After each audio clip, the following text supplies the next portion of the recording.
Hi, I'm Sam Bakewell. And I'm Verity Herbs. And welcome to Ancient Astrology with Sam and Verity. Yes, welcome. Today is our second episode, and we will be looking at teaching a little bit about Saturn, introducing Saturn. So we're going to look at its astrological representations and how that can play out in people's lives. And we might do that by first pulling up the symbols. Yep, so we let's do that. So for listeners at home, there's just symbols to represent the planet Saturn, which looks like a scythe, basically is the best sort of way to describe it, kind of like a hook with a little line going over the top. And that can be found on everyone's chart somewhere. So, would you mind telling us what sign Saturn rules? Saturn rules Capricorn and Aquarius. It's exalted in Libra. It's in detriment in Cancer and Leo, and in fall in Aries. So I don't really want people to worry too much about the detriment and fall at this level. However, it is really important to know your rulerships because with traditional astrology, we bounce from the houses that a planet's ruled by. And so when you were looking at Saturn, we're looking where Saturn is in the chart. We're looking at Libra, Capricorn, and Aquarius in those houses. Yeah. Okay, so that's why it's really important to know your traditional rulership. Yes. So sometimes the modern rulership of Aquarius is now Uranus. But traditionally it's Saturn. So that's what we look at when we're looking at it. Yeah. So maybe we'll just discuss the what Saturn represents to start off with. And then we can go, and I would like to have a little short discussion on sect, and then we can discuss Saturn a little bit more. So Saturn rules control. Time and delays. Responsibility. Discipline, boundaries. Structure. It rules the bones, teeth. Some say hair as well, but I haven't noticed it for hair. I look at the sun for hair. And your knees. Joints. Did we say teeth as well? We did say teeth. That's definitely a big one.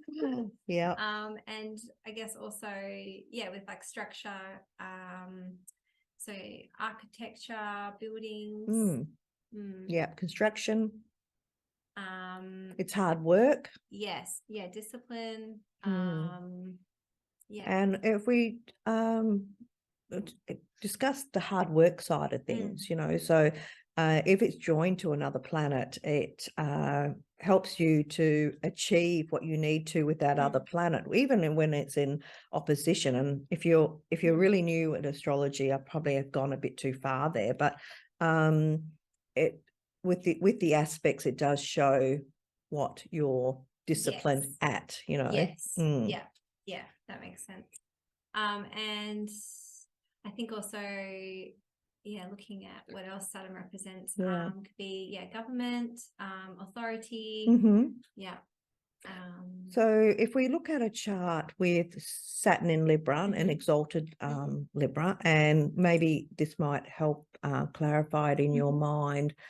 So exalted basically means like second best. It does well there. It's working. The sign and the planet are working in harmony. We're always assessing how a sign and a planet is working together, where it's located, and what houses it rules, and what aspects it. And then we come up with what we think is going to happen, and we have strict guidelines, that help us to make these decisions, especially with Hellenistic traditional astrology.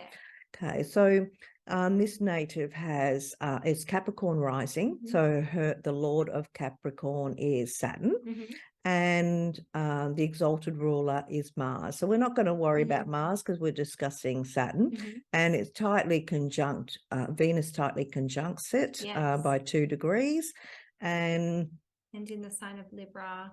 So, yes. Yeah. So it's quite sort of Venusian themes. Yes. So she's very lovely, says things really nicely. She's very creative. She's creative, but the work that she does, the creativity is always quite hard. It's like not needlepoint, but sewing handbags, you know, so, where tough material. Yeah, exactly. Yeah. Exactly. But of course you would expect somebody who is got this type of creativity, everything would be perfect. Her stitching, everything she does creatively is very very perfect. Yeah, to want to make a handbag, you would have to be. Oh yeah, exactly. Yeah, so she sews. Okay, so Saturn is about control. So just thinking of that word, so it's also responsible. So she does work in an environment, as you would expect, the 10th house, in an environment where she is in control. So she's the leader. Strict on sort of the protocols Yes. in that environment. Everything has to be done perfectly. Oh yes. It's all about timing, what she does. Yeah. Discipline, no room for mistake. Exactly. And it's hard, heavy work. Yes. So you can see how that's played out for her. And the control side. So when you work with her, you have a station, but you can't move 2 inches to the left or the right of this station, even though there's no one beside you and there's nothing else around you, because the planet wants to control. And so she is Saturn, and she gets that, but she says it very nicely, you know. So it's yes, and her mother, you know, is the 10th house also. So she, you know, she takes on this. She's got a very strong body, you know, right up into her 90s. Okay, then I wanted to show you Saturn in Aries and how this plays out for somebody else. And you know, Saturn in Aries is in fall, and Venus in Aries is in detriment. So we have a conjunction here, but just even if we look at Saturn, because we've got another Capricorn rising, so we're looking at Saturn and Mars and the houses they rule. However, we're just at this minute assessing Saturn, so we won't get too carried away. So this lady is very rarely on time, where our Saturn in Libra lady is always on time. And sometimes it's not her fault. It might be due to her health that she can't, she doesn't turn up on time. Other people, you know, there's been something going on for her to do with her home environment. And it does rule the 2nd house for money, and it does by exaltation the 10th house. So, you know, it's often a work. She has her own business, so she's always she has the person that's looking after her work environment can't turn up to work, so she has to go in, you know, on her days off. So it's really interesting. She lacks control, but and sort of like around responsibility as well. It kind of comes through, doesn't it? Because sometimes Aries just wants to, you know, get things done quickly, or maybe acts impulsively, and so it's sort of like a can sometimes be a lack of responsibility, or that sort of. And so it's interesting because Saturn is trying to control and be responsible and on time and everything go according to plan, and that's just not happening. No, but we're not saying that this is a good thing or a bad thing. All we're doing is assessing it. So we're assessing how it plays out. You know, whether you want to work with somebody who has Saturn in Libra, who wants everything very controlled in a controlled environment and is ultra responsible, or, you know, so I'm not saying that one is good or on the other is better or anything like that. It's just purely how it plays out. Okay.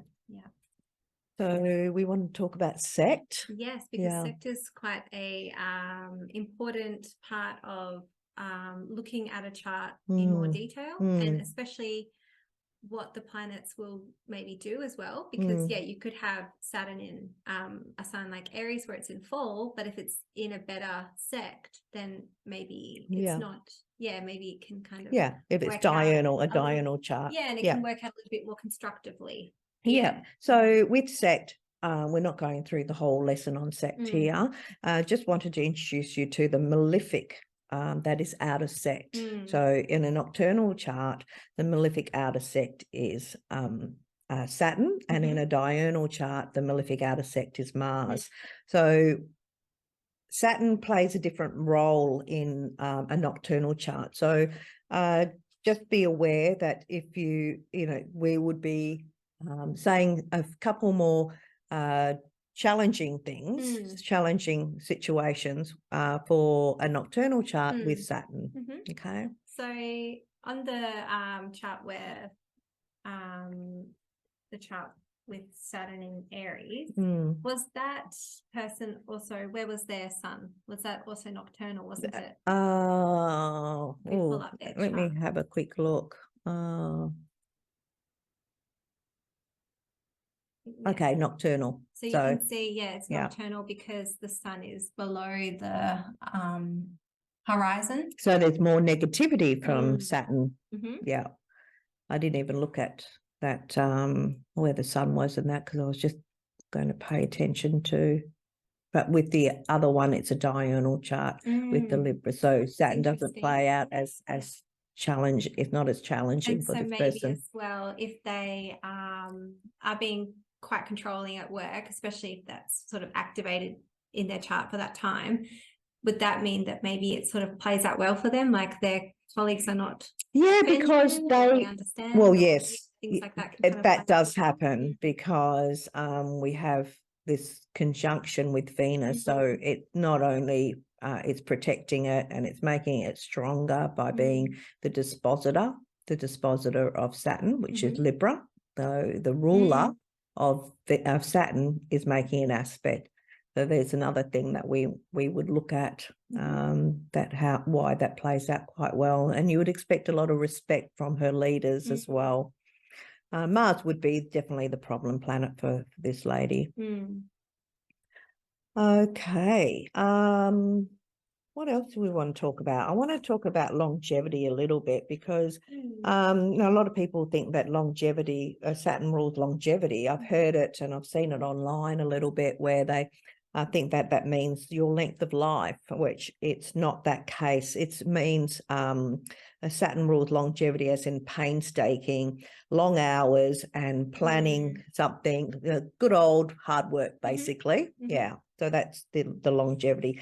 So you'll find a lot of traditional astrologers have Mercury making an aspect to Saturn, so that's the astrology with Mercury. The Saturn is taking the time and putting the effort and doing that hard research, all that kind of stuff. And sometimes it might even be they're in the same sign, so not necessarily even making an aspect. Okay. Well, we've already discussed discipline, so we're just going through our notes to make sure that we've mentioned everything that we wanted to mention to you guys. It is all about the nature of the planet. So whatever the nature of the planet is, that planet wants to be true and behave to that nature. So Saturn wants to be in control, wants to be responsible, but if it's not working as well with the sign, well, then it's not going to be working that well in those areas. It's like somebody who is late all the time, and What about so I can see quite easily how Saturn lines up with Capricorn because there's that sort of ambition, determination, which kind of is in alignment with discipline, hard work, and responsibility. And if you sort of position yourself and achieve things, that might put you in a position of more control and responsibility naturally. Well, Capricorn is more traditional, like that traditional rule follower, like the government. But an Aquarius, Saturn in Aquarius is it's different. It's like more open. It's like the farmer who has come from the Capricorn farm, let's say, that changes the sheep farm into a pine tree plantation. So they're thinking differently. They're modernizing it. It's still a farm, so it's but they're doing something different. Improve things. Well, it's just doing something different outside of the norm. Yeah, but still in those kind of because they're more constraints. intellectual, it's more air related. So they're thinking outside. They don't want to work a farm, Saturn and Aquarius. They'd rather do something that's a little bit more easier, so that because they've got the mental capacity, Saturn and Capricorn is the earth, it's about the earth. Yes. Yeah. Oh, so Saturn in Aquarius would be more about the ideas. Yeah, the ideas and just changing the old tradition. So when we did have, we didn't want to talk about transits, but when we did have Saturn and Aquarius, we thought we would save the transits because that is such a big topic. So we will be doing a podcast on that. Yeah, soon. maybe we will save that one. Yes, because otherwise we're just going to get carried away and just keep going. Yeah. Do you sort of, if someone comes to you and they're concerned because maybe they're going through like their Saturn return or their Saturn is in, a tricky sort of planet like Aries, for example, would you have any sort of suggestions for how to harness the Saturn energy for them? Yes, discipline. It will take a lot of effort to discipline Saturn, but it can be done. Depending on what it makes an aspect with will be a key clue as well. However, you can do it by being strict, like getting up at a certain time and doing a certain thing. Like I always tell people that have got a Saturn moon opposition or a square with the moon, Saturn moon square, that they should be meditating. And meditation isn't the only thing that those people can have to do. It can be other things, but to me, it was the easiest thing to do each day. And then you will see a big change in that energy because you're disciplining yourself to do a moon activity instead of having, food allergies or something like that, that's related with the moon. Yeah. I think even just us making this episode today, because Saturn's retrograde at the moment in Pisces, and we've had so many delays. Month, and it was we were not sure if we would be able to do it today. But we've made it quite quick. I think we'll probably tidy it up now. And we will, through all the podcasts we'll be talking about different planets as well, so you don't need to feel like if you need to learn everything about Saturn in this particular it's such a post. There's so much to it. Originally we were writing down everything we knew, and it was going to be a very, very long podcast. So we think if we make it into like smaller, more sort of digestible episodes, people can get a little snapshot of information at a time and build upon it and go back. You can always come back and listen again.